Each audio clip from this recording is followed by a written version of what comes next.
नमस्कार दोस्तों, तुम्हारी फाइलों में गांव का मौसम गुलाबी है, मगर ये आंकड़े झूठे हैं और ये दावे किताबी हैं। एक योजना है प्रधानमंत्री आवास योजना शहरी। इसके जरिए सरकार शहरी इलाकों में गरीब और आर्थिक रूप से कमजोर लोगों को पक्के घर मुहैया कराती है। प्रेस इन्फॉर्मेशन ब्यूरो यानी कि PIB के मुताबिक इस योजना के तहत 2015 से अब तक शहरी इलाकों के लिए 1,19,00,000 घर सैंक्शन हुए, जिसमें से 83 लाख घर बनकर तैयार भी हो गए। लेकिन अब एक और आंकड़े पर गौर कीजिए। शहरों की झुग्गियों में रहने वाली आबादी का आंकड़ा साल 2000 में देश के शहरी इलाकों में 55% जनसंख्या झुग्गियों में रहती थी।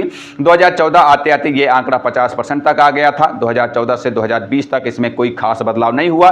2020 में 49% शहरी आबादी स्लम्स यानी झुग्गियों में रहती थी। अगस्त 2024 में केंद्र सरकार ने योजना का नया वर्जन निकाला, प्रधानमंत्री आवास योजना अर्बन 2.0। इसके तहत 1 करोड़ घरों के लिए मंजूरी दी गई। लेकिन अब खड़े होते हैं कुछ सवाल।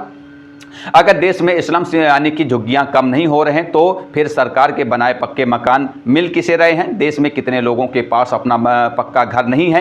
क्या इसका कोई नंबर आपके पास है? और आबादी का कच्चे घरों या झुग्गियों से निकलकर पक्के घर दिलाने के लिए कितने घर बनाने की जरूरत होगी? प्रधानमंत्री आवास योजना अर्बन के अंदर मुख्य रूप से 4 सब स्कीम आती हैं। इनके पीछे एक लॉजिक है, जौकी रही जरूरत जैसी उसे मिले सुविधा वैसी। पहले तो इन स्कीम्स के बारे में समझिए। ये स्कीम उन लोगों के लिए है जिनके पास खुद की जमीन है लेकिन आर्थिक रूप से कमजोर है, यानी वो परिवार जिनकी सालाना आमदनी 3 लाख या उससे कम है। ऐसे में केंद्र और राज्य सरकार आर्थिक सहायता देती है। ये होम लोन से जुड़ी स्कीम है, माने इसके जरिए सरकार होम लोन में सब्सिडी देती है। जैसे आर्थिक रूप से कमजोर लोग, माने जिनकी घरेलू आमदनी 3 लाख से कम है, उनको ब्याज दर में 6.5% की सब्सिडी दी जाती है। इसके अलावा घरेलू आमदनी 6 से 12 लाख के बीच है तो, या फिर 12 से 18 लाख के बीच है तो उन्हें भी सब्सिडी मिलती है। दोनों को अलग अलग ब्रैकेट में, इन दोनों ब्रैकेट में सब्सिडी 6.5% से ज़्यादा कम होती है। कुल मिलाकर कहें तो ये बात ये कि EMI आपकी मदद हमारी, ये एक पब्लिक प्राइवेट पार्टनरशिप है। इसे उदाहरण से समझिए। सरकार ने 100 फ्लैट्स का एक प्रोजेक्ट घोषित किया। इसे एक प्राइवेट कंपनी बनाएगी। 100 में से 35 फ्लैट्स वो आर्थिक रूप से कमजोर परिवारों को देगी।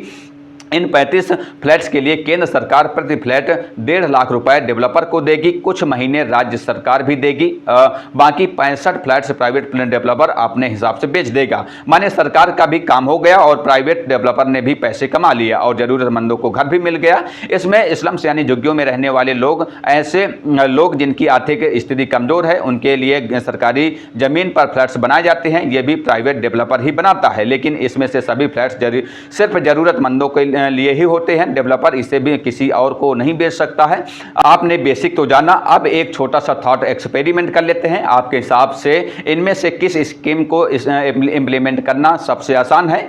इसमें से सबसे आसान स्कीम है BLC यानी बेनिफिशियरी लेड कंस्ट्रक्शन। सरकार को जमीन की चिंता नहीं करनी होती। इसमें से जमीन पहले से लाभार्थी के पास उपलब्ध होती है, लाभार्थी को बस फंडिंग देने की जरूरत होती है। Centre for social and economic progress, ये एक संस्था है जो देश में पॉलिसी के लेवल पर रिसर्च करती है। इसकी एक रिपोर्ट के अनुसार 2015 में जब से प्रधानमंत्री आवास योजना शुरू हुई है, तब से 2024 तक जितने घरों का आवंटन हुआ, उसमें से 62% घर BLC के तहत बने हैं। माने इस स्कीम के सबसे बड़े लाभार्थी वो हैं जिनके पास अपनी खुद की जमीन थी। दूसरे नंबर पर थी CLSS, माने वो स्कीम जिसमें होम लोन में सब्सिडी दी जाती है। 21% आवास इस कैटेगरी के थे। लेकिन इस रिपोर्ट में कमाल की बात यह है कि ISSR जो स्कीम खास तौर पर झोपड़पट्टी में रहने वाले लोगों के लिए बनाई गई थी, उसको सिर्फ 2% घर ही मिले। गिनती में बोले तो 2,38,000 घर, और इसमें से भी बड़ा हिस्सा सिर्फ 2 राज्यों में है, महाराष्ट्र और गुजरात। ज्यादातर घर BLC के तहत आवंटित किए गए, यानी उन्हें मिले जिनके पास खुद की जमीन थी। अब इसमें एक बात नोटिस कीजिए, अगर कोई व्यक्ति आर्थिक रूप से कमजोर है तो यह बात स्वाभाविक है कि उसके पास बड़े शहर में जमीन होने की गुंजाइश कम है। ऐसे लोग छोटे शहर में ज्यादा होंगे क्योंकि वहां जमीन का दाम कम होता है। ऐसा ही कुछ centre for social and economic progress यानी कि CSEP की रिपोर्ट में भी सामने आया है। रिपोर्ट के मुताबिक BLC के तहत करीब 45 लाख से ज़्यादा घर छोटे शहरों को मिले। माने आवास योजना के 40% तो अकेले उन शहरों को मिले जिनकी जनसंख्या 1 लाख से कम है। दूसरे नंबर पर थे मीडियम साइज वाले शहर, माने वो जिनकी जनसंख्या 1 लाख से 10 लाख के बीच है। अगर सभी स्कीम के लाभार्थियों को जोड़ा जाए तो ये बात सामने आती है कि सबसे ज़्यादा फायदे छोटे शहरों में रहने वाले आर्थिक रूप से कमज़ोर लोगों को हुआ है, जो कि अच्छी बात है क्योंकि योजनाएं और सहूलियत छोटे शहर के लोगों, खासकर गरीबों तक पहुँचने में सालों का समय लगा देती है। लेकिन ऐसा नहीं है कि बड़े शहरों में रहने वाले लोगों के हिस्सों में कुछ नहीं आया। CLSS यानी होम लोन सब्सिडी वाली स्कीम के सबसे बड़े लाभार्थी बड़े शहरों के लोग थे। लेकिन यहाँ भी एक पेच है, इन लाभार्थियों का या कहें तो आर्थिक रूप से कमज़ोर लोगों को इनमें से सिर्फ 21% घर मिले, माने वो लोग जिनकी सालाना घरेलू आमदनी 3 लाख से कम है। इस स्कीम के तहत इसका हिस्सा 24% उन्हें मिला जिनकी आमदनी 6 लाख से ज़्यादा है। माने इस मामले में लाभार्थी आर्थिक रूप से कमज़ोर लोग नहीं थे। लेकिन छत की समस्या बड़े शहरों की एक बड़ी दिक्कत है। अक्सर लोग छोटे शहरों से निकलकर बड़े शहरों में काम खोजने जाते हैं और बड़े शहरों में बड़े पैमाने पर स्लम्स यानी झुग्गियां बना जाते हैं, या लोग एक कमरे के मकान में 10 से 12 लोग रहते हैं। ये समस्या कितनी बड़ी है इसे एक आंकड़े से समझिए। 12 5 ईयर प्लान के टेक्निकल ग्रुप के मुताबिक साल 2012 में 1 करोड़ 87 लाख घरों की कमी थी। CSEP की रिपोर्ट के मुताबिक ये साल 2018 तक घरों की शॉर्टेज करीब 3 करोड़ तक पहुंच गई थी। स्टैटिस्टिका के मुताबिक साल 2020 में शहरों में रहने वाले 49% लोग स्लम्स यानी झुग्गियों में रहते थे।